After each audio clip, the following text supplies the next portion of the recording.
Hello and welcome to Coping with Donald. I'm Phil. It is March 10th, and a week that I went out walking at 7 in the evening tonight, and I've been sweating. This has been a very warm week, even in Florida, for March. Um, I want to talk. It's a shame I have to talk about these things, but they have to be talked about.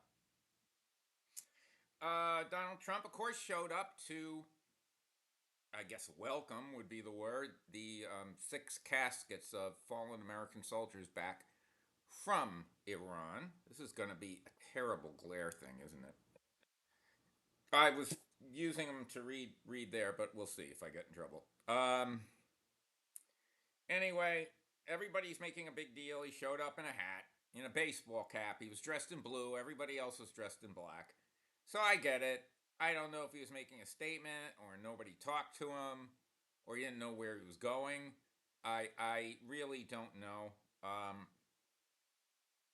Honestly, it could be worse. Uh, Before they went, Caroline Levitt said, Caitlin Collins, who's a really hard nosed reporter, um,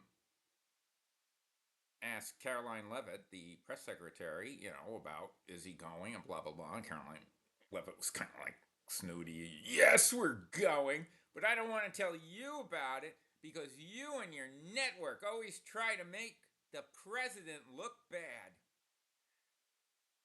Okay, we didn't need a network to make the president look bad. All right, for the record, Donald Trump went. There was a report he did not have his baseball cap on for a while, and then when the procession started, he put on his USA cap, baseball cap. Okay? Um, as one person brought up, when you're gonna, for the national anthem, a lot of people will take their hat off. Donald Trump had his hat on, but it could have been worse. How could it have been worse?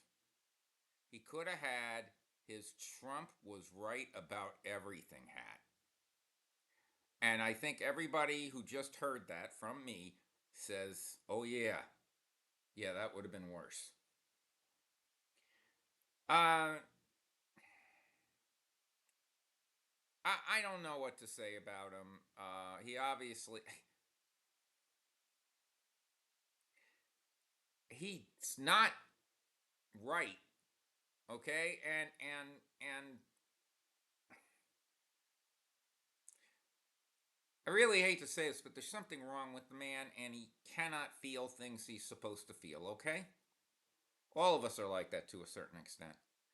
But he really takes it pretty far when he was talking about death and oh, some people die. They just die in war. And I saw some people, they were maimed. It was terrible. They were, in his words, they died and they were walking around without arms and legs.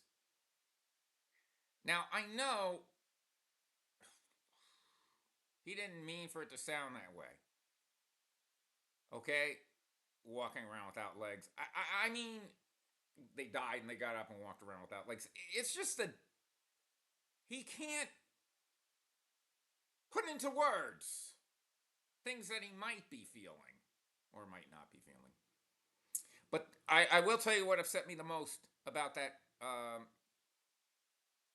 having the caskets come back. This really bothered me. For all I know, it's, well, not exactly this way, but for all I know, it's been done this way as far as time by presidents like Nixon and Lyndon Johnson and Jimmy Carter, Ronald Reagan, Bill Clinton, Barack Obama. Could be, and Joe Biden. They might have done the same thing. I don't know. But I thought that when the caskets came off, you have a president who drove up in a motorcade, a long motorcade of really nice vehicles. And so when they took the caskets out, I'm going to tell you what they did.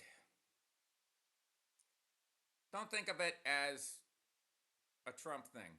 This might have had nothing to do with him, or even Hegseth. it might have had nothing to do with it. It might be just some dumb clerk thing that happened. But the 6 caskets were divided into 2 groups of 3 and loaded into Amazon delivery vans.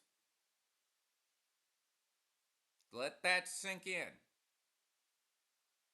And it was like 2 on the bottom, and then they put 1 on top of it.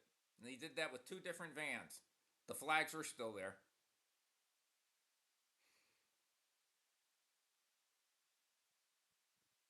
I gotta be honest, I had a headache for the rest of the day after seeing that. That was one of the most discouraging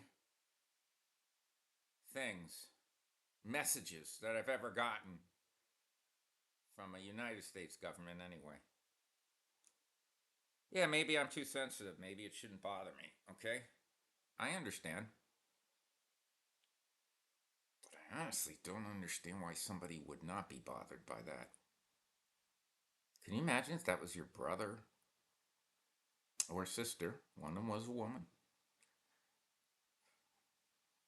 You're a 6-year-old and that was your parent?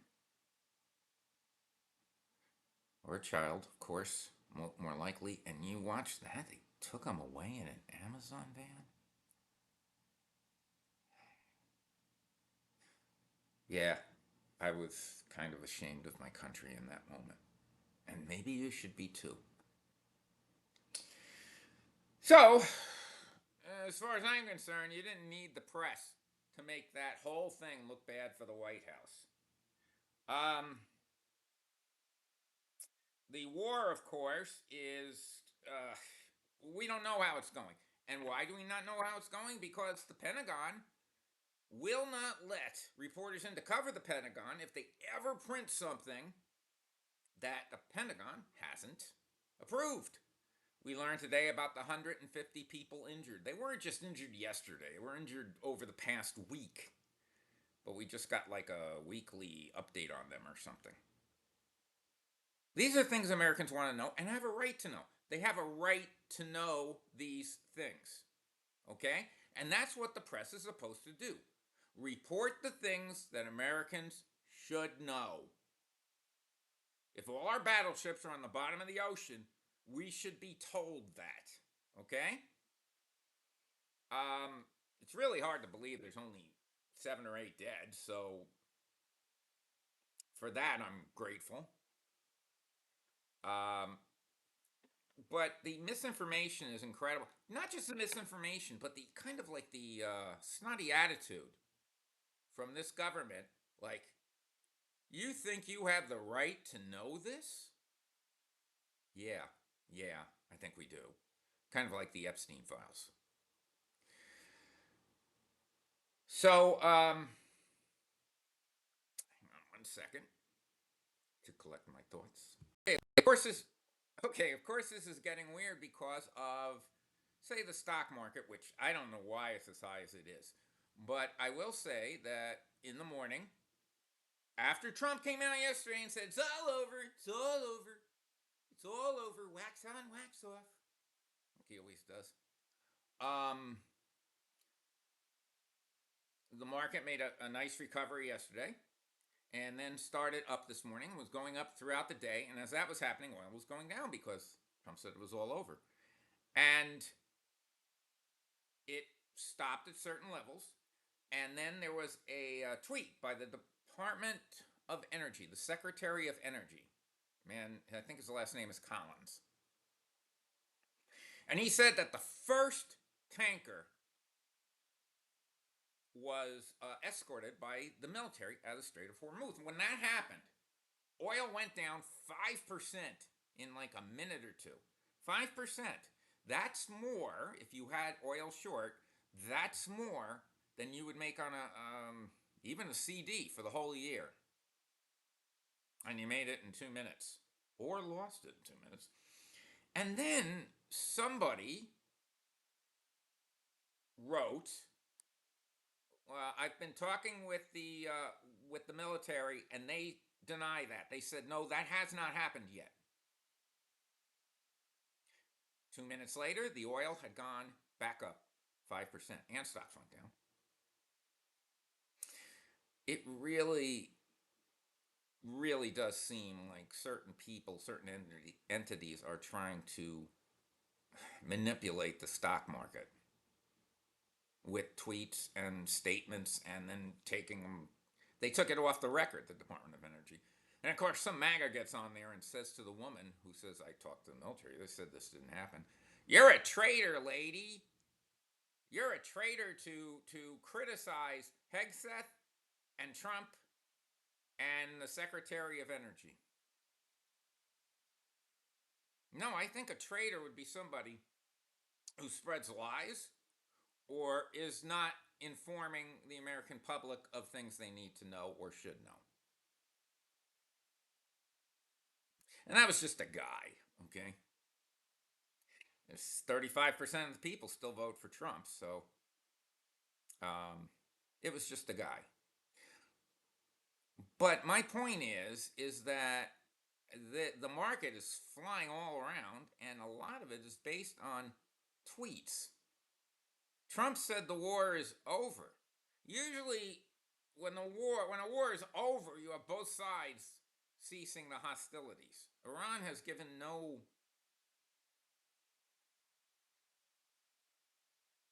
inkling to anyone that they're going to do that. Okay. Boy, I hate this war. I really do. I hope that next year, after the election, that we will have our Constitution back in full force with checks and balances. That's the first thing that I hope for, actually, more than anything else. And then we can start working on the rest of it. But that's the most important part.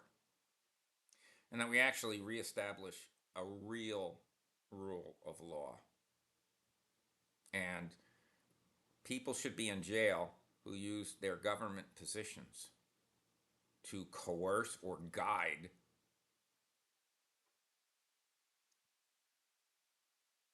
the American public into doing things that were not in their best interests. And that use threats against other countries to get what they wanted, or use threats against entities within the United States, such as colleges and universities, to get what they wanted, or law firms. That's the first step. And some people have to go to jail for that. We can't just be hands off, and otherwise everybody will just say, hey, I can do it again. So this has been Coping with Donald. I hope you have a good night, and I usually let these things build up for a few days before I put them all into one video because it's just too disheartening, folks. All right. Have a great day, and I hope they're right. I hope Trump's right. I hope the war does end. Let's hope the war ends. Have a good night.